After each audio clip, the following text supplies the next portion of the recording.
He scrubbed floors in $1 million office, and nobody saw him. She laughed at him in front of a room full of executives. Then he opened his mouth, and everything changed.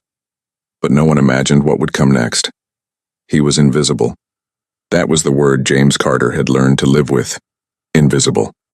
Every morning at 5:47 a.m., he badged into the gleaming tower of Hartwell & Associates on Michigan Avenue, Chicago, and for the next 4 hours he moved through marble corridors and glass-walled offices like a ghost no one acknowledged.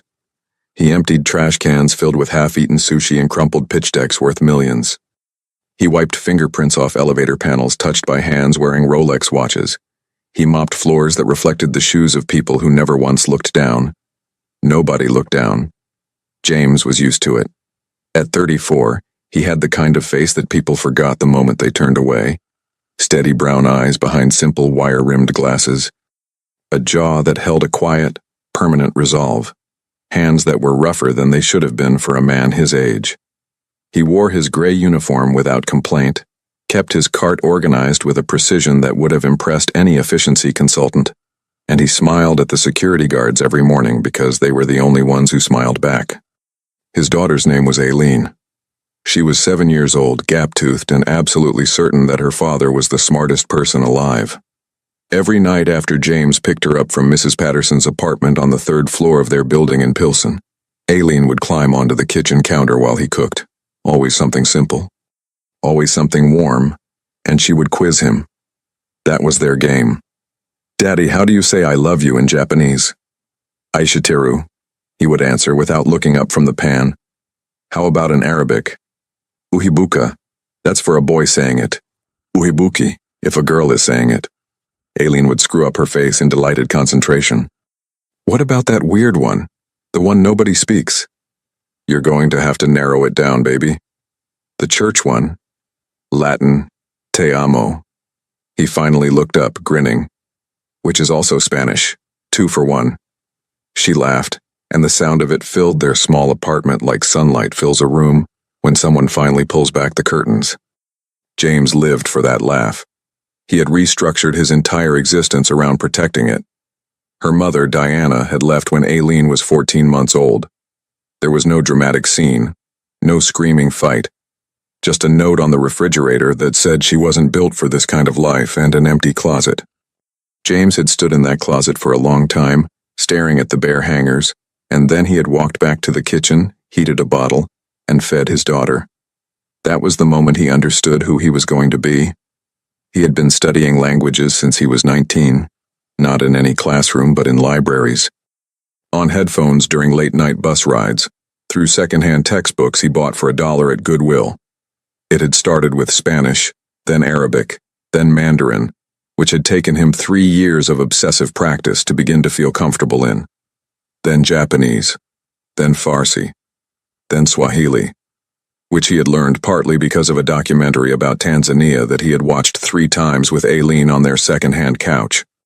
The two of them sharing a bowl of popcorn, her small head resting against his arm. He wasn't sure why languages came so easily to him, some deep wiring in his brain that turned tonal patterns and grammatical structures into music he could memorize and hold. He had never told anyone. It had never seemed relevant. Until the morning of November 14th. The executive floor was buzzing in a way James recognized, the particular frequency of a deal going wrong. He had learned to read the energy of that office the way a sailor reads weather. Raised voices behind frosted glass, the sharp click of heels moving too fast. Assistants standing in clusters, speaking in low, urgent tones. Something had fallen apart and it was big. James pushed his cart past the main conference room and kept his eyes forward. That was rule 1 of invisibility. Never stop, never stare, never give anyone a reason to notice you exist. He almost made it. "You." The voice was sharp, female, and accustomed to being obeyed instantly. "You with the cart, stop." James stopped. He turned slowly. She was standing in the doorway of the conference room. Angeline Hartwell, CEO, 30 years old, the kind of beautiful that felt aggressive, like a warning. Dark hair pulled back from a face that was all angles and certainty. She wore a charcoal blazer over a silk blouse, and she was looking at him the way people look at furniture they're considering moving. Behind her, through the glass, James could see a full conference table, 12 executives in suits, 2 men who looked like they had flown in from somewhere expensive, and a document spread across the center of the table like a problem no one wanted to touch. "Do you work here every day?" Angeline asked. Her tone was not unkind exactly. It was simply efficient, the way a scalpel is efficient. "Yes, ma'am." "Maintenance." Something shifted in her expression, a flicker of something he couldn't quite read. Then she nodded toward the conference room. "One of our translators just canceled. We have a contract in Mandarin that needs to go back to the Shanghai office in 40 minutes with annotations in English. Do you know anyone on staff who speaks Mandarin?" James looked at her. He looked at the document on the table. He thought about Aileen on the kitchen counter, asking him how to say things in languages the world had forgotten to value. "No," he said. "I don't know anyone on staff." He pushed his cart forward. He had almost reached the elevator when he heard it. The laughter. Not warm laughter, not the laughter of people enjoying a moment together. The sharp, incredulous laughter of people who have just been told something absurd. He heard Angeline's voice carry through the door she hadn't bothered to close. "Can you imagine? I almost asked the janitor." More laughter followed, easy and careless, bouncing off the marble walls. The sound followed him into the elevator like something with weight. James pressed the button for the basement level. He stared at his own reflection in the polished elevator doors, the gray uniform, the cart, the wire-rimmed glasses, the face nobody remembered, and he felt something shift, very quietly in the center of his chest. Not rage, something quieter and more durable than rage, something that had been waiting, patient and still, for a very long time. He thought about Aileen. He thought about the note on the refrigerator and the bare hangers. He thought about 3 years of Mandarin practiced in the dark, in the cold, on buses that smelled like the city at its most honest. He thought about every library table he had ever sat at alone, and every night he had stayed up past midnight with a textbook and a cup of cold coffee and the absolute, private certainty that what he was building in his mind had value, even if no one around him would ever see it. The elevator doors opened. James stepped out into the basement corridor with its fluorescent hum and its smell of industrial cleaning fluid. Then very slowly he turned around, pressed the button for the executive floor, and rode back up. When he pushed open the conference room door, every head turned. 12 faces looked at him. The particular look reserved for someone who has appeared where they are not expected. Angeline Hartwell looked at him with an expression caught somewhere between surprise and the beginning of irritation, as though a piece of furniture had just walked back into a room under its own power. "I speak Mandarin," James said quietly, "if you still need help." The silence in that room had a texture. James could feel it against his skin. Angeline stared at him for a long moment. Then the corner of her mouth curved, not warmly. Not with cruelty either, exactly. With the particular expression of someone who has decided to be amused rather than annoyed. "You speak Mandarin." It wasn't a question. It was the verbal equivalent of a raised eyebrow. "Yes." Fluently. Fluently enough. She looked at the men in suits. One of them, a heavy-set man named Gerald Pruitt, VP of International Acquisitions, who had worked for Hartwell and Associates for 19 years and had never once learned a word of any language but English, made a sound that was not quite a laugh but was closely related to one. "Angeline, come on," he said. "Let's just call the agency again." "We don't have time," she said, without looking at him. She was still looking at James. Her eyes were direct and unreadable, like windows with the light behind them rather than in front. 40 minutes. Then let's postpone the call. We don't postpone. Her voice carried a finality that closed the room like a door. She picked up the document from the table, 12 pages of dense Mandarin legal text. Traditional characters, the kind of formal contractual Mandarin that required not just fluency but specialized knowledge. And she held it out toward James with the particular gesture of someone making a bet they are absolutely certain they will win. "Translate this," she said. "Annotate the liability clauses in English. If you can do it in 40 minutes." She paused and something moved through the room, a collective held breath. "I will personally recommend you for any open position in this company." Another pause. The smile that crossed her face was measured and brief, like a blade catching light. Any position, including mine. Laughter moved through the table. Gerald Pruitt shook his head slowly, the way a man shakes his head at a child who has made an outrageous claim at the dinner table. James walked to the conference table. He pulled out the nearest chair and sat down. He set the document in front of him, aligned it with the edge of the table. He pulled the glasses from his face, cleaned them once on his sleeve, a gesture so habitual it was almost ceremonial, the same gesture Aileen always imitated at home, perching her own pretend glasses on her nose. And he put them back on. Then he began to read. The room went quiet in a different way than it had been quiet before, the uncomfortable quiet of people who have made a joke and are now watching it fail to be funny. For the next 37 minutes, James Carter ceased to exist in that room in any meaningful social sense. Only the work existed. The dense forest of traditional characters opened itself to him the way it always had, each character a door, each compound phrase a hallway he had walked before in the dark hours of his private life. The legal phrasing required not just translation, but genuine interpretation. Liability clauses nested inside liability clauses. Indemnification language that shifted meaning depending on which jurisdictional framework you applied. He wrote in a clear, precise hand, his English annotations structured and elegant, each one flagged and cross-referenced. On the fourth page, one of the visiting executives, a trim man in his 50s named Wei Changming, chief counsel for the Shanghai office, leaned forward slightly in his chair. He said something in Mandarin to his colleague, quietly, clearly not intending to be answered. James responded, without looking up, in Mandarin. A brief clarification about the terminology used in the third subclause, and why the English equivalent required a specific qualifier to preserve the original legal intent. His tones were precise. His register was formal. His grammar was the kind that came from years of serious study rather than casual conversation. Wei Changming went very still. He looked at James the way a man looks at something he was certain he understood, and has just realized he did not understand at all. Then slowly, he nodded. At minute 37, James set down his pen. He gathered the annotated pages into a neat stack, aligned all four edges with the same care he used when restacking magazines in waiting areas, and slid them to the center of the table. The third liability clause on page 8 has an ambiguity in the original text, he said. His voice was the same quiet, steady register it always was. The voice he used when reading to Aileen at bedtime, when explaining to Mrs. Patterson which medicines were in which cabinet. The term used could be interpreted two ways under Chinese contract law. I've noted both interpretations and flagged which reading better protects Hartwell's interest. You'll want your legal team to confirm before signing, but my recommendation is annotation B. Complete silence.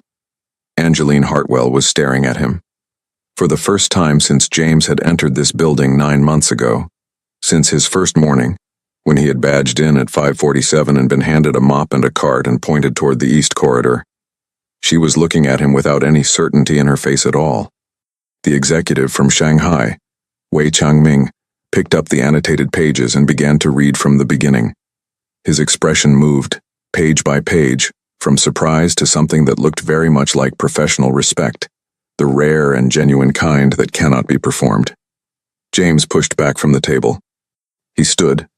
He straightened his gray uniform jacket, the same jacket it had always been, carrying the same meaning it had always carried, and yet something about the way it sat on his shoulders felt, in this particular moment, different. Not better, exactly. Just true. Is there anything else you need? He asked the room. Nobody answered. James walked back to his cart in the corridor. He took hold of the handle, the worn grip he knew by feel in the dark. He rolled it to the elevator. He pressed the button for the basement. The doors closed in front of him. In the reflection of the polished metal he could see himself. Gray uniform, wire-rimmed glasses, the same steady face. And behind him, through the glass wall of the conference room, he could see Angeline Hartwell still standing exactly where he had left her. The annotated document in her hands, her head slightly bowed over it, her face wearing an expression he had never seen on her before and would spend the next several days trying to name. He never imagined she would come looking for him. She found him at 6:15 the next morning. James was in the east corridor on the 4th floor, rewinding a power cord around its housing with the meditative efficiency of someone who has performed the same task so many times it no longer requires thought. The building was still mostly dark, the cleaning shift's particular hour, that fragile quiet before the city fully woke up, when the marble floors reflected the half-light, and the only sounds were the hum of the HVAC system and the distant gathering rumble of Michigan Avenue beginning its day outside. He heard the heels first, the precise rhythm of them, not hurried, not casual, but deliberate, each step placed with intention. Then the click slowed. Then it stopped. He didn't turn around immediately. He finished coiling the last 6 inches of cord, set it on the lower shelf of his cart, and then looked up. Angeline Hartwell was standing 6 feet away. She was dressed differently than she'd been the day before, still the charcoal and silk of professional authority, still entirely composed. But there was something different in the way she was moving. Something slightly recalibrated, like someone navigating by a map they have just realized might not be perfectly accurate. For a moment, neither of them spoke. The building breathed around them. "You're here early," James said. "I'm always here early," she said. "I didn't know you were. Maintenance starts before business hours." Another silence settled between them. She looked at the cord housing on his cart, then at his face, then at some middle distance between them. James waited. He had learned in a life that had required extraordinary patience in ordinary moments that people who needed to say something would eventually say it if you gave them enough room. "I owe you an apology," Angeline said finally. The words came out measured and controlled, the careful words of someone unaccustomed to saying them, but who has made a decision that they must be said regardless. "What I said in the conference room after you walked away the first time, you heard it. It wasn't a question." "I heard it," James said. She pressed her lips together briefly. Something moved across her face. Not quite regret, not quite shame. Something more complicated than either. Something that had the look of an old wound being pressed. That was dismissive. And wrong. She paused. "The Shanghai team signed. Partly because of your annotation on the liability clause. Their lead counsel said it was the most precise translation annotation he'd seen in a contract negotiation in years." James looked at her steadily. "That's good for your company." "Yes." She met his eyes without wavering. "It's good for my company, that's not why I'm apologizing." He considered this for a moment. "Okay," he said. "Is that all you're going to say?" "What else should I say?" Angeline blinked. She seemed briefly at a loss, the transparent expression of someone who had prepared for several versions of this conversation and found themselves standing in none of them. "Most people would be angry," she said. "I was a little," James admitted. "Yesterday, on the elevator going down. And now?" He lifted his cart handle and moved it slightly to the right, out of the center of the corridor, a small automatic courtesy. "Now I'm at work." He looked at her directly. "You don't have to apologize for thinking what you thought, Ms. Hartwell. People make assumptions, that's human and it's normal. What matters is what you do after the assumption turns out to be wrong." She studied him for a long moment, the way someone studies a word they recognize but are suddenly uncertain they've been pronouncing correctly their whole life. "You're very calm," she said. It came out almost like an accusation, as though calmness in this context was something slightly suspicious. "I have a 7-year-old who asks me about endangered languages before breakfast," he said. "It recalibrates your sense of what deserves urgency." Something happened in Angeline's face, a small, involuntary thing, quick as a camera shutter opening and closing. The corner of her mouth moved just slightly, and it was nothing like the practiced, measured smile James had seen in the conference room. It was smaller and more real, and there, and then gone so fast he almost doubted it. "A 7-year-old, she said. "Her name is Aileen." He said it simply, the way he said everything that mattered simply. "She's the reason I learned Mandarin. She's the reason I learned all of them. I needed to give her something that couldn't be repossessed." Angeline was quiet for a moment. The building's HVAC system cycled through a shift, and the air in the corridor changed slightly, warmer, softer. "I'd like to offer you something," she said. "Formally, through HR, There's an opening in our international communications division, junior analyst, translation support. It's not. She paused, and something in her expression tightened briefly, like a person restraining a stronger word. It doesn't pay what your ability is honestly worth, but it's a legitimate start. Benefits, regular hours, work that uses what you can actually do. James was quiet. He thought about Aileen's school schedule and the specific geometry of their life in Pilsen, the rent that went up 11% this past January, the after-school slot at Mrs. Patterson's that cost him $43 a day, the second-hand coat he'd been meaning to replace for 2 winters running. He thought about the math he ran every morning between waking and coffee, the way he had learned to hold their life together through sheer precision and forward planning. Like a man walking a tightrope who has simply practiced long enough that the rope no longer frightens him. I'd have to think about it, he said. Of course. She reached into the inside pocket of her blazer and produced a business card, cream-colored, heavyweight stock, the kind of card that conveyed competence through its physical presence alone. My direct line is on there, she said. Call when you've thought. James took the card. He held it briefly. It was heavier than he expected, as though it carried the accumulated weight of everything it represented. Angeline turned to leave. Her heels found their rhythm on the marble, then she stopped. She didn't turn back around. She stood in the corridor with her back to him, and she said, in a voice that was quieter than her professional voice, quieter than her apologizing voice, quieter than anything he had heard from her yet. How many languages do you speak?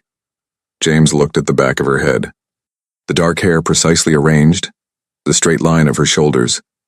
He thought, for a reason he couldn't articulate, about all the things a person carries without anyone seeing them, about the weight of being always composed, about what it cost to be that certain, all the time, in front of everyone. 6, he said. 7 if you count Latin, but I'm not sure Latin counts the same way. He heard her exhale, not quite a laugh, but from the same family as one. And then she walked away, and her heels made their precise, controlled sound on the marble floor, and James stood in the east corridor alone, in the half-light with a cream-colored business card in his rough hand and the feeling, strange and not entirely comfortable, that something in the fixed structure of his days had just begun to move. He called Mrs. Patterson from the parking garage at 7:30. He asked her if she'd be available for extended hours that week if he needed her. She said, of course, honey, and asked if everything was all right. He said yes. He stood in the concrete quiet of the garage and looked at the business card one more time. Then he put it in the breast pocket of his uniform, directly over his heart, where Aileen sometimes pressed her ear to listen when she was small enough to be carried. That afternoon, riding the 18 bus home from Pilsen, Aileen leaned against his arm and said, Daddy, did something happen today? He looked down at her. What makes you ask? She considered this with the grave seriousness she brought to all important questions. You feel different, she said. Like when you finished learning the Arabic numbers and you made us hot chocolate. James put his arm around her and pulled her close. The bus moved through the gray Chicago afternoon, past the storefronts and the bare November trees and the particular beautiful ordinariness of the city going about its business. Something small happened, he told her. It might become something bigger. I'm not sure yet. Aileen nodded as though this was a perfectly satisfying answer. She reached into her backpack and produced a crumpled worksheet covered in addition problems, which she placed on her father's knee with the air of someone delegating important work. Can you check these? She asked. And can you say the numbers out loud in Swahili when you do? James laughed. He unfolded the worksheet carefully. Moja, he said, pointing to the first problem. 1. Moja, Aileen repeated, absolutely serious. Outside, the city moved past them in the window. And somewhere on the executive floor of Hartwell & Associates, a woman James Carter barely knew sat at a desk that cost more than his car, and stared at an annotated contract that should have been impossible, and thought about things she would not have been able to name out loud even if someone had asked. Nobody asked. That was the problem with being the kind of person everyone assumed was certain about everything.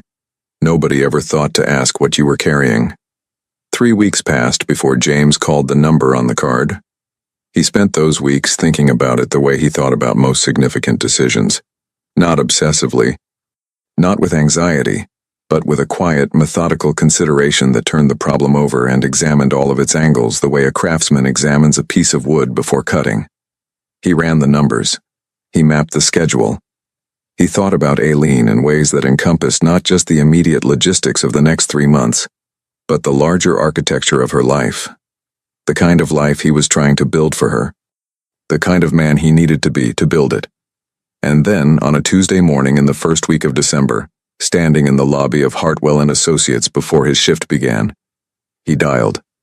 She picked up on the second ring. "Hartwell. This is James Carter," he said. "You offered me a position." A brief pause. "I remember," she said. "Have you thought about it?" "Yes." "And?" "I have some questions before I decide." Another pause, this one with a different quality. The pause of someone who had expected a simpler answer and was adjusting. "All right," she said. "Come up to the 41st floor at 7. Before the day starts." He went up at 7. Angeline's office occupied the northeast corner of the 41st floor and had the kind of view that made Chicago look like an argument for the existence of human ambition. The lake, a flat gray mirror to the east, the grid of streets below, the other towers standing in their clusters like competing declarations. The office itself was austere in the way of spaces that have been deliberately stripped of anything unnecessary. A wide desk of pale wood, 2 chairs of dark leather, bookshelves that held fewer books than James would have expected, and more objects. A carved wooden piece he recognized as Zimbabwean, a small ceramic bowl that looked Japanese, a photograph turned face down that he did not look at directly. Angeline was already at her desk when he arrived. She gestured to one of the chairs. He sat. He took a folded piece of paper from his pocket, the notes he had written at the kitchen table the night before, after Aileen was asleep, and he placed it on the edge of her desk. "Hours," he said. "Aileen's school day ends at 3:15. I need to be able to leave by 3 to get to her, or I need enough advance notice on late days to arrange coverage. That's non-negotiable." Angeline looked at the paper, then at him. "Noted," she said. "Benefits starting the first month, not the third. My current coverage is through a state program that lapses if my income changes. I need a bridge, not a gap. I'll have HR confirm. The title doesn't matter to me. The pay does because of the specific math of our situation.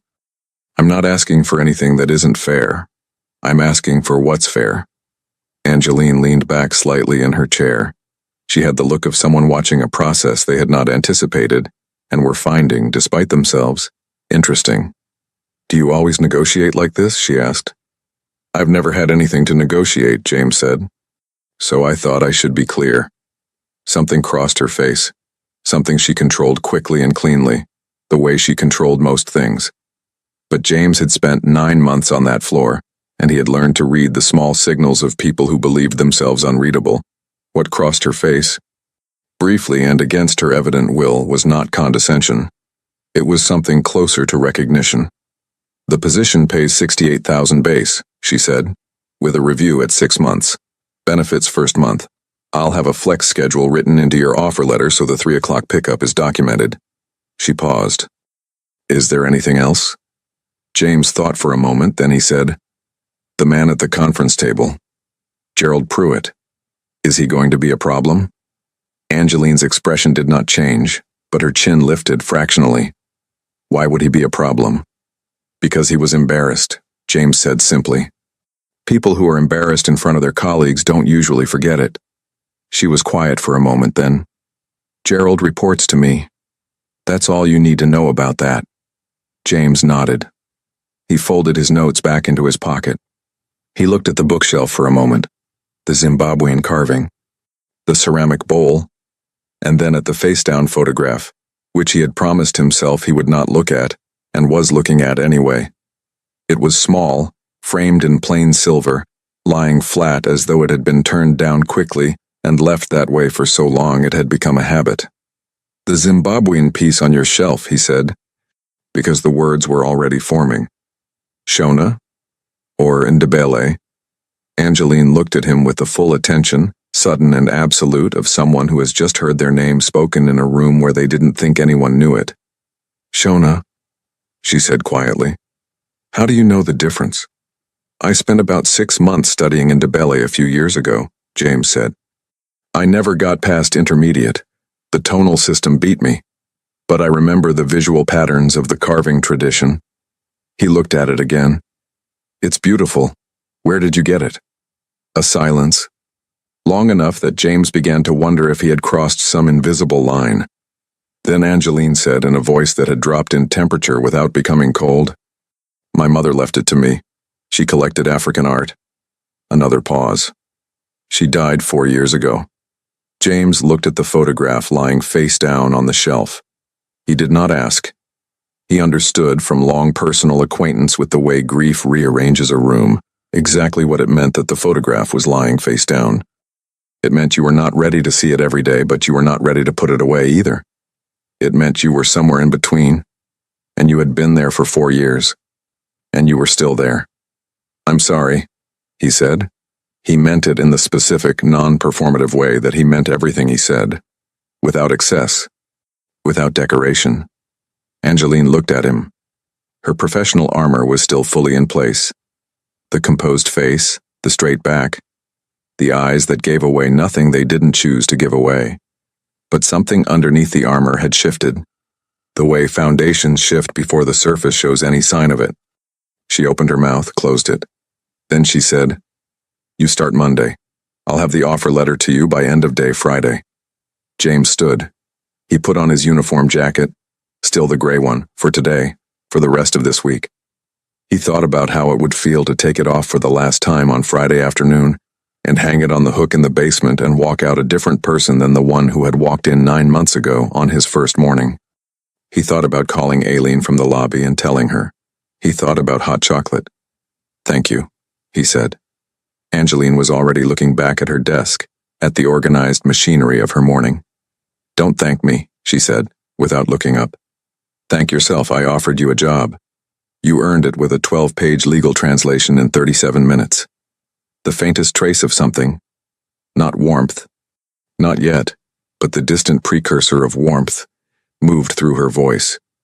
Frankly, you should be running the department. James almost smiled.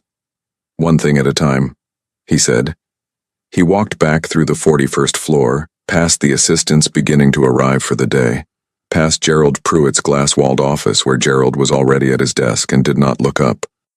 James kept his pace steady. He took the elevator down to the basement, collected his cart, finished his shift. He mopped the same floors he had mopped 9 months ago. He emptied the same trash cans. He wiped the same fingerprints from the same elevator panels. But in the breast pocket of his uniform, next to the business card he had not yet thrown away, there was a folded piece of paper with notes he had written at his kitchen table while his daughter slept. And on that paper, in his clear and careful handwriting, was a list of things he needed, written without apology, in the full understanding that they were things he had earned and deserved and was right to ask for. That Friday, the offer letter arrived at 4:50 p.m. He read every line. He signed it at his kitchen table, with Aileen watching him with enormous eyes from across the table, and when she asked what it was, he said, A door. She considered this. What's behind it? I'm not sure yet, he said honestly. But it's ours. What neither of them knew, what James could not have known sitting in his small kitchen in Pilsen with a signed offer letter in his hand, and his daughter watching him with absolute faith in her eyes, was that behind that door, somewhere in the clean, cold architecture of Angeline Hartwell's most private history, something was already moving, something old and heavy and carefully buried that the previous 3 weeks had begun, without anyone's permission, to disturb. A truth that would surface slowly, then all at once. And when it did, it would change the meaning of everything that had come before. His first day in international communications fell on a Monday in mid-December, 8 days before Christmas. James arrived at 7:15, which was 30 minutes before anyone else on the team was expected, because arriving early was the only way he knew how to arrive anywhere. The division occupied a section of the 39th floor, open plan, glass-walled conference rooms along the north side, a row of standing desks by the windows that looked out over the river. It smelled like coffee and new carpet and the particular ambient hum of competent people preparing to work. His desk was the third from the left in the middle row. Someone had placed a small welcome card on it, unsigned, the generic kind that came in bulk from the supply closet, and a coffee mug that said Hartwell and Associates in the company font. James set his bag down, straightened the mug so its handle faced right, and sat. By 8 o'clock, 6 of his 7 new colleagues had arrived. They greeted him with the calibrated warmth of people who had been briefed that something unusual had occurred and had decided, collectively, to be professional about it. James learned their names, their roles, the particular unofficial hierarchies that every office develops regardless of what the org chart says. He asked good questions and listened more than he spoke, which was how he approached every new territory, linguistic or otherwise. The 7th colleague arrived at 8:17. Gerald Pruitt did not work in international communications. His office was on 41, his domain was acquisitions, but he materialized in the doorway of the division at 8:17 with a coffee cup and the studied casualness of a man who has decided to make a point without appearing to make a point. He scanned the room. His eyes found James. He smiled, the kind of smile that has no warmth in it, only information. "Carter," he said, "welcome to the big leagues." "Thank you," James said. Gerald let the smile linger for 1 beat longer than necessary. Then he turned and left. The room's atmosphere rearranged itself quietly around the space he had occupied. James's first assignment came at 9 a.m., a technical document from a Korean manufacturing partner, 40 pages, requiring translation, and a summary memo to be delivered by end of week. He opened the file. The Korean was dense and industry-specific, material science terminology, regulatory language, the particular compressed precision of technical documentation. He read the first 2 pages slowly, not translating yet, just orienting himself in the landscape of the document, getting a sense of its architecture. This was how he always began. Every language, every document was a building you needed to walk around before you went inside. He began to work. At 11:30, his desk phone rang for the first time. He answered it. "How's the first morning?" Angeline Hartwell's voice. Direct, no preamble, the same tone she used for everything. James looked at the 40 pages open on his screen. The Korean manufacturer uses a specific regional dialect in parts of their technical documentation, he said. The formal translation would miss the connotative meaning in 3 places. I'm flagging them separately. A brief pause. Our previous translation firm missed those nuances entirely for 2 years, she said. We had a calibration error in production we couldn't source until one of our engineers flew to Seoul. I can see where that would happen. The language looked standard until the 4th section. Another pause, slightly longer this time. Good catch, she said. Then, how is the desk? James looked at the mug with its company font. The mug is excellent. He heard the sound again, that almost laugh. The one from the same family as a laugh without quite being one. Then, call me if anything comes up. And she was gone. In the afternoon, a project coordinator named Maya Ose stopped by his desk to drop off a secondary assignment. A routine internal document, Mandarin to English, flagged as low priority. She was 31, efficient, and had the manner of someone who had decided to form her own opinion about him independently of whatever office gossip had preceded his arrival. She set the document down and said, "For what it's worth, I read your annotation on the Shanghai contract." James looked up. Okay. It was the best translation work I've seen come through this department. She said it flatly, as a fact, with no particular emphasis. The way people report things they have verified and are now simply communicating. I wanted you to know someone noticed. James held her gaze. Thank you, Maya. She nodded and walked back to her desk without ceremony, which he respected enormously. He worked until 6:15, long after everyone else had gone. He packed his bag, straightened his desk, and took the elevator down through the building, past the lobby, past the guards who still smiled at him and who, he noticed, looked slightly startled to see him emerge from the elevator in a button-down shirt instead of a gray uniform. He smiled back. Some things were worth keeping. On the bus home, Aileen was already waiting at Mrs. Patterson's. He'd arranged a late pickup for his first week, and when he appeared in the doorway, she launched herself at him with the particular force of a 7-year-old who has been waiting for news and can no longer contain herself. How was it? How was it? Did you talk to people? Did you speak Mandarin? Did anyone ask about the other languages? James caught her, lifted her, held her for a moment with her face pressed against his neck. She smelled like crayons and apple juice and the specific warmth of a child who has been playing hard all afternoon. Yes, yes, a little yes and not yet, he said, answering her questions in order.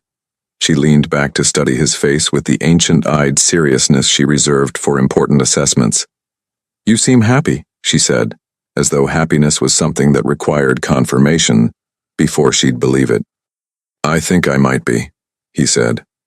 What James did not tell Aileen, what he turned over privately on the bus ride home, examining it from different angles, was the other thing that had happened that day. At 4:15 in the afternoon, he had gone to the 39th floor kitchen to refill his water. He had passed the copy room on his way back. The door was open. Inside, Gerald Pruitt was speaking to someone in a low voice, phone pressed to his ear, back turned to the corridor. James had not slowed down. He had not tried to listen. But Gerald's voice had a carrying quality that its owner had probably never noticed, and the words floated out into the corridor with the ease of things that believed themselves to be private. Doesn't matter how she found him. It matters that it's an embarrassment. A janitor in a senior analyst role. I've been here 19 years and she just walks him in like... James had continued walking. He'd thought about it for 2 hours at his desk while he worked through the Korean document, running it parallel to everything else. The way he ran multiple languages in his mind simultaneously, each one in its own channel. Gerald Pruitt was embarrassed. Embarrassed people looked for levers. James had lived long enough and invisibly enough to know what a man with a lever looked like when he was deciding where to place it. He would need to be careful. Not afraid, not diminished. Just careful. The way you are careful on a road that is mostly solid, but has soft spots you've identified and are watching. He had told Aileen it might become something bigger. He had not told her it might also become harder first. 3 days before Christmas. Angeline Hartwell called him into her office at 5 p.m. He went up to 41. The city outside her windows was already lit for the holiday. The lake dark, the streets strung with light, the other towers glowing. Angeline was standing at the window when he arrived, which was unusual. She was almost always at her desk. Close the door, she said without turning around. James closed the door. He waited. She turned. Her face was composed, professionally neutral. But underneath the neutrality, something was moving. He could see it now, the thing beneath the surface of her, the way you can see the current beneath still water if you know how to look. She had been carrying something for a very long time and it was getting heavier. I need to tell you something, she said, about why I turned the photograph face down. James said nothing. He waited. Angeline walked back to her desk. She didn't sit. She stood behind it as though she needed the barrier between herself and the words she was about to say. My mother was from Zimbabwe, she said. She came here when she was 22. She put herself through school. She spoke 4 languages, Shona, Ndebele, English, and French, and she cleaned houses for the first 7 years she was in this country before she saved enough to open a business. She stopped. Her hands rested on the desk, flat and still. She died 4 years ago, and I have not been able to look at her photograph since, because every time I look at it I see all the ways I have become exactly the kind of person she worked her entire life to protect me from ever becoming. The office was very quiet. James looked at the face-down photograph on the shelf. He looked at Angeline Hartwell, 30 years old, CEO, face like angles and certainty. And he understood, with the particular clarity of someone who has spent a long time invisible, what it costs a person to say the true thing out loud after years of saying the managed thing. The conference room, she said. When I laughed, that wasn't the first time I've done that. It's a habit, a reflex. My mother would have been... She stopped, pressed her lips together, started again. She would have been ashamed of me. She cleaned other people's floors, James, and I laughed at a man who cleaned mine. She said his name. It was the first time she had used it. In that office with the winter city glowing through the glass behind her, it had a weight to it. The weight of one person acknowledging another person's actual existence. James looked at her for a long moment. He thought about his first morning in this building. The security guards who smiled, the elevator doors that reflected a face no one else looked at. He thought about Aileen on the kitchen counter with her questions about Latin and Arabic and Swahili. He thought about the note in his breast pocket and the bare hangers in a closet he hadn't opened in 7 years. She raised someone who could see clearly when it counted, he said, even if it took longer than you wanted. Angeline looked at him. Something behind her eyes shifted. Not broke, not dissolved, but moved. The way a great weight moves when enough force is finally applied from the right direction. She breathed in. She breathed out. "The Korean document you flagged today," she said, returning to something solid and known. "The dialect variations. How did you catch those?" "I've been studying Korean for 2 years," he said. "I'm still intermediate, but I know enough to recognize when standard form is being bent by regional usage." 2 years. "What else are you working on?" "Hausa," he said. "I started it last spring. Largest language in West Africa." Aileen picked the next one. "She wants me to learn Hawaiian." Angeline was quiet for a moment. Then she said, "I want to offer you a senior role. Not junior analyst, I'm senior. The pay should reflect the actual value of what you're doing. I'm having HR redraft the offer letter this week." James looked at her steadily. "Why are you telling me tonight?" She met his eyes. "Because I've been sitting across from you for 3 weeks now, and the only thing I've been certain of since the moment you walked into that conference room is that you see things exactly as they are. And I am very tired," she said quietly, "of being around people who don't." Outside the window, Chicago blazed in its winter grid. On a bus in Pilsen, Mrs. Patterson was taking Aileen home. James had texted. She'd said no rush, honey. And his daughter was probably already asking the driver questions about something she'd noticed out the window. And in this glass and pale wood office 41 floors above Michigan Avenue, something had just happened that had no clean professional name but was, in some private and irreversible way, true. James stood. He buttoned his jacket. "I'll see you tomorrow," he said. "You will," said Angeline Hartwell. She did not sound like someone who was certain of everything. She sounded for the first time like someone who was certain of one thing. The new offer letter arrived in January on the 3rd, which was James's first day back after the holidays. The number on it was not what he had expected. He read it twice. In the same methodical way he read legal documents, searching for ambiguity, making sure the meaning was what it appeared to be. There was no ambiguity. Angeline had not simply revised the figure upward by a reasonable increment. She had restructured the role entirely, reclassifying it at a director level with a compensation package that would change the specific mathematics of James and Aileen's life in ways that were not small. He sat with it for a full day before he signed. Not because he doubted it, but because he understood, from long acquaintance with things that arrive unexpectedly, that the right response to sudden good fortune is not immediate capitulation, but quiet, respectful consideration. You owed the thing that much. To look at it clearly before you accepted it. He signed on the 4th. He told Aileen that evening that they were going to be okay. Not just the usual okay, the careful, hard-maintained okay that he had engineered through years of precision and discipline, but genuinely okay, in the way that meant the margin for error was no longer razor-thin, the way that meant the second-hand coat could be replaced, the way that meant Aileen's next birthday could have something other than the thoughtful but modest calculation he'd been running since she was born. Aileen looked at him across the kitchen table. "Are we rich?" she asked. James laughed. A real laugh. Full and unguarded. "No," he said, "but we're safe. For the first time, we're actually safe." She absorbed this. Then, "Can I still learn Hawaiian?" "You absolutely can learn Hawaiian." She pumped her fist in the way she had recently learned from a classmate, and found enormously satisfying. James watched her and felt something in his chest that he did not have a word for in any of his 7 languages. Some compound of gratitude and relief and love and the particular exhausted joy of a person who has held something precious through a long, hard winter and watched it survive. January moved through the office in the compressed, focused way of the post-holiday return to seriousness. James worked. He was good at it. Better than good, and everyone on the 39th floor had stopped pretending otherwise by the end of his 2nd week. Maya Osei stopped by his desk with increasing frequency. Not with tasks, but with questions. His opinion on a phrasing decision, his instinct on a cultural nuance in a Japanese client communication, his read on a structural ambiguity in a German contract clause. He gave her honest answers. She took notes. Gerald Pruitt was quiet throughout January in the way that particular kind of quiet is different from peace, the quiet of preparation, of someone gathering something before deployment.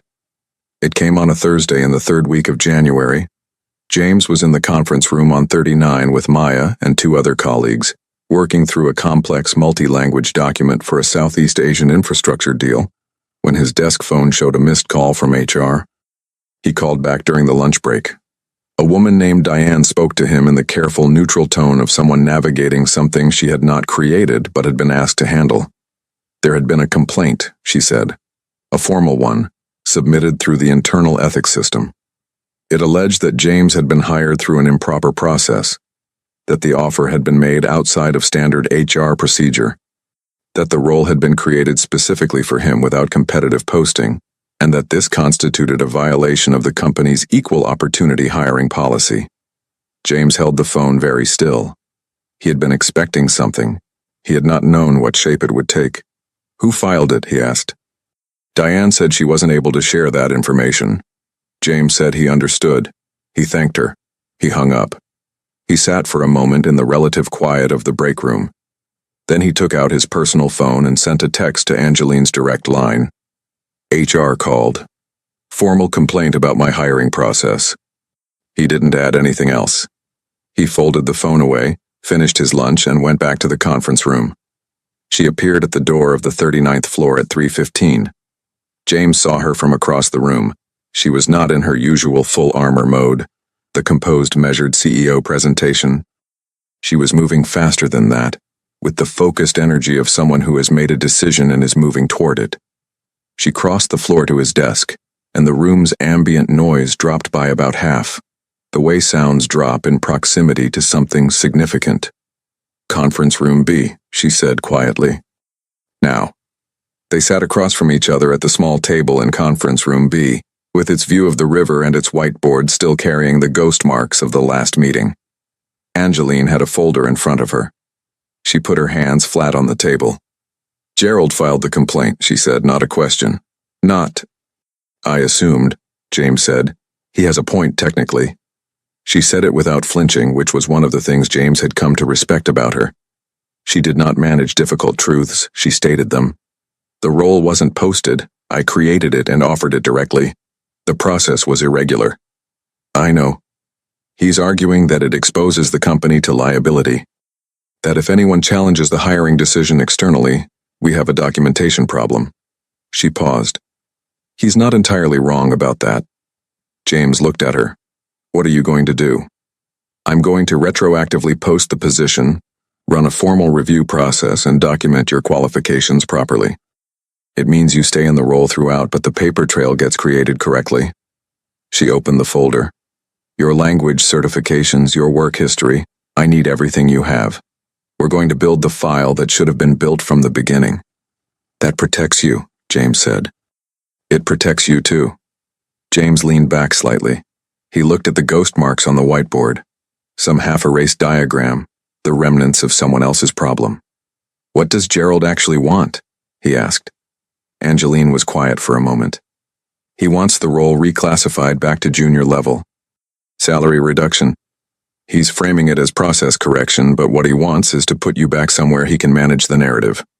And if the formal review upholds my current role, it will. There's no one who applied for this position because it didn't exist until I created it. The review will confirm the role was legitimately filled by the most qualified available candidate. She closed the folder. Gerald knows this. The complaint isn't about winning. It's about making you feel precarious, making you decide the cost of staying is too high. James was quiet for a moment. He thought about Aileen asking if they were rich. He thought about the word safe and the specific weight it had carried when he said it. He thought about the 7 years of cold libraries and late buses and second-hand textbooks, and the absolute private conviction that none of it was wasted. He thought about the moment in the elevator, going down to the basement, when he had pressed the button to go back up. He had known in that moment that going back up would cost something. He had gone anyway. "I'm not going anywhere," he said. Angeline looked at him. In her eyes, direct, unreadable to most people, not to him, something settled. "No," she said. "You're not." The formal review concluded in 10 days. James submitted his documentation, the language competency records, the self-study journals he had kept for years, the certifications he had quietly obtained online, the letter from Wei Changming's office in Shanghai that arrived, unsolicited, 3 days into the process, noting that Mr. Carter's translation annotation had prevented a significant contractual dispute, and requesting his availability for future engagements. Maya Osei submitted a memo to HR detailing her observations of his work over the prior weeks. 2 other colleagues submitted similar documents without being asked. Gerald Pruitt did not attend the review meeting. On the last day of January, Diane from HR called again. The same careful voice, but with different freight. The review had concluded that the position had been filled by the most qualified available candidate. The role and compensation were upheld. The complaint was closed. James sat at his desk and read the email confirmation for a long moment. Then he picked up his phone and called Mrs. Patterson, because she was the person he called when things happened that he needed to say out loud to someone who cared about him unconditionally, who had known him when he was nobody's boss and nobody's colleague, but always, Aileen's father. "Everything okay, honey?" she said. "Yes," he said. "Actually, yes." But the story was not done. 3 days into February, on a gray Tuesday morning with snow coming off the lake, Maya appeared at his desk at 7:30, before anyone else had arrived, with an expression he had learned to read in the weeks they'd worked together. The expression of someone who has found something and is deciding what to do with it. She set a printout on his desk, face down. He turned it over. It was an internal email chain, 7 messages deep, forwarded to Maya by someone whose name had been redacted. The chain began with a message from Gerald Pruitt to 3 board members, sent the previous October, 2 weeks before the Shanghai deal. Before the conference room. Before any of it. James read it once, then again. The email described a restructuring proposal.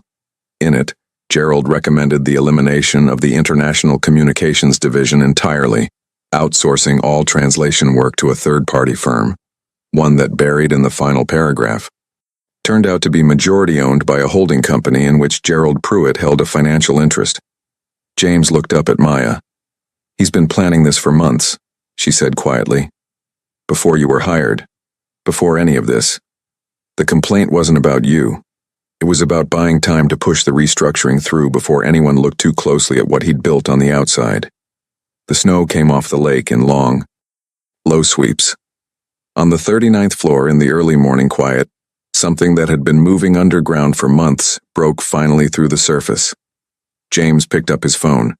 He called Angeline's direct line. She picked up on the first ring. She arrived at his office at 7:45, and for once she was not composed. Not disheveled. Angeline Hartwell was not a person who became disheveled, in the same way that certain buildings do not lean regardless of what happens around them. But the fine, constant tension that she carried at the surface of everything, that readiness, that always-on professional alertness, was gone. She looked, walking through the door of conference room B with the email printout in her hand and the lake snowlight falling gray through the windows, like someone who has just confirmed something they already knew, and are now deciding what to do with the weight of being right. She sat. She read. James watched her read.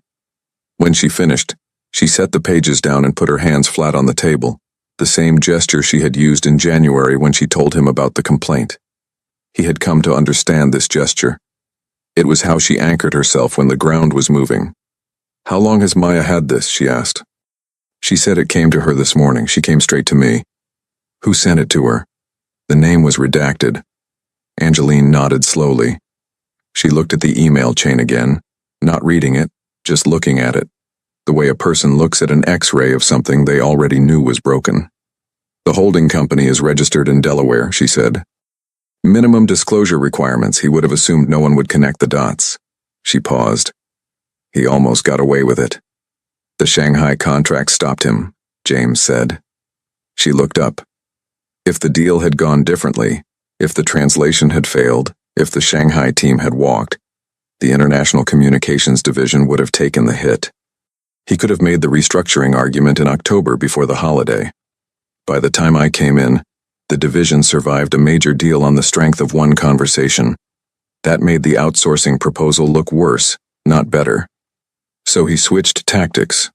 The complaint was a delay mechanism. Make my position look irregular. Create noise, buy time while he found another angle. Angeline was very still. You figured all of this out before you called me. I had 4 minutes while the phone was ringing. She looked at him for a long moment with an expression he had seen building for weeks. The expression of someone who is looking at a thing clearly for the first time and finding it larger than expected. James? She said. What did you want to be? Before the cleaning company? Before all of this? The question landed differently than questions usually did. He let it sit for a moment. I wanted to work with language, he said. Not translate, interpret. Diplomatic work, international relations. I had a scholarship to Northwestern. I was 18. What happened? Aileen's mother, he said simply. She found out she was pregnant. I deferred, then deferred again, then the window closed. I made the decision I thought was right. He looked at the snow coming off the lake. I don't regret it, I regret the scholarship, I don't regret the decision. You could go back, she said. Finish it. The company could support that. Tuition sponsorship is part of the senior benefits package. I know, he said. I've been looking at it. Angeline was quiet for a moment. Then she said, I want to tell you something. And I want to tell you as a person, not as your employer. She paused. The distinction cost her something. He could see that it did. When I was laughing in that conference room, when I said what I said, it wasn't entirely about you. Some of it was. Some of it was pure, unthinking assumption that I'm ashamed of. But underneath it was something else. Something I've been carrying since my mother died. She stopped. Started again. She cleaned houses for 7 years. She was brilliant and kind, and she cleaned houses. And I spent a long time making myself not think about that. Making myself believe that what she did and what I became were separate things. That if I got far enough up, I could stop being connected to the floor she spent her life on. She looked at the face of the email printout. You walked into that conference room and you made it impossible to pretend the floor and the ceiling are different worlds. And I laughed because I was frightened. The snow had thickened outside the window. Chicago in February, relentless and beautiful, and cold enough to be honest. James looked at her for a long moment. He thought about his mother, who had died when he was 26, who had worked at a diner on Halsted for 30 years, and who had called him every Sunday until she couldn't anymore, who had always said that what you could carry in your head was the only thing nobody could take from you. He thought about Aileen asking what was behind the door. He thought about the elevator going up. My mother used to say that dignity isn't something you earn, he said. It's something you choose to claim. Every day, regardless of what the room thinks of you. He paused. Your mother chose it. You can too. You already started. Angeline pressed her lips together. Her eyes were bright in the gray light, not with tears exactly, but with the pressure of something that had been held back for a long time and was deciding whether to stay held. She breathed in, breathed out, and then, very quietly, she said, Thank you. It was the second time she had said those words to him. The first time had been formal, reflexive, the currency of professional exchange. This time it was something else entirely. They dealt with Gerald that morning. Angeline walked into his office at 9 a.m. with the email chain and the documentation her legal team had assembled in 2 hours of early morning work. James was not in the room for that conversation. He did not need to be, and being there would have been wrong, a performance rather than a resolution. He was at his desk on 39, working through the Southeast Asian infrastructure document, when Maya appeared at the door of the floor with wide eyes and told him that Gerald Pruitt had just walked out of the building with a box. James nodded. He looked back at his screen. He found the place in the document where he had left off, a subordinate clause in a Bahasa Indonesia procurement section, the kind of specialized language that most people would have missed. And he kept working. At noon, Angeline appeared at the entrance to the 39th floor. She walked to his desk. The floor was quiet, People were at lunch, and those who weren't were watching with the lateral peripheral attention of colleagues who understand something significant is occurring but are choosing to respect it. She stood beside his desk. She did not sit. "I want to promote you," she said. "Not the director role. VP of International Strategy, effective immediately. It comes with an office on 41 and a compensation package that reflects the actual value of what you do." She paused. "And I want to formally partner with Northwestern to create a tuition sponsorship path that isn't buried in the benefits package, one that we announce publicly as a company commitment, not just for you. For anyone in this company who had their education interrupted and their potential left unused because the circumstances of their life didn't match the expectations of the room." James set his pen down carefully on the desk. He thought about the basement corridor and the mop in the elevator going down. He thought about pressing the button to go back up. He thought about Aileen on the bus, pressing her ear to his chest to hear his heartbeat, asking him how to say "I love you" in every language he knew. "The partnership with Northwestern," he said. "I want Aileen to be in the announcement. If there's a press event or an internal communication, I want her there. Not because it's a good image, but because she's the reason any of it exists." Angeline's face did something James had never seen it do before. It opened, fully and without management, the way a room opens when someone throws back the curtains and lets in all the light at once. "Of course she should be there," she said. "She absolutely should." That evening, James picked up Aileen from Mrs. Patterson's at 5:30, which was early, the earliest he had picked her up in months. She looked up from her drawing when he appeared in the doorway, and her face did the thing it always did. Lit up with the absolute, unwavering certainty of a child who has never once doubted that her father is worth looking for in a room.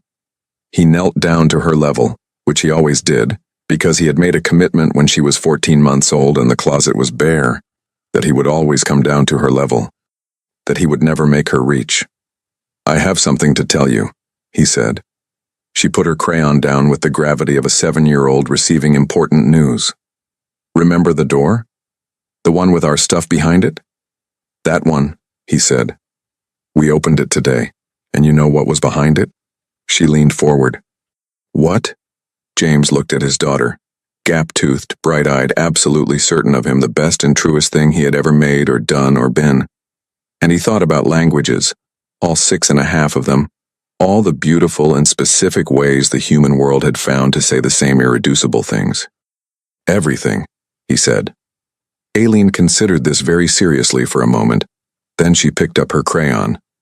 "Daddy," she said, already drawing again, already moving forward the way children move, which is always forward. "How do you say everything in Hawaiian?" James laughed.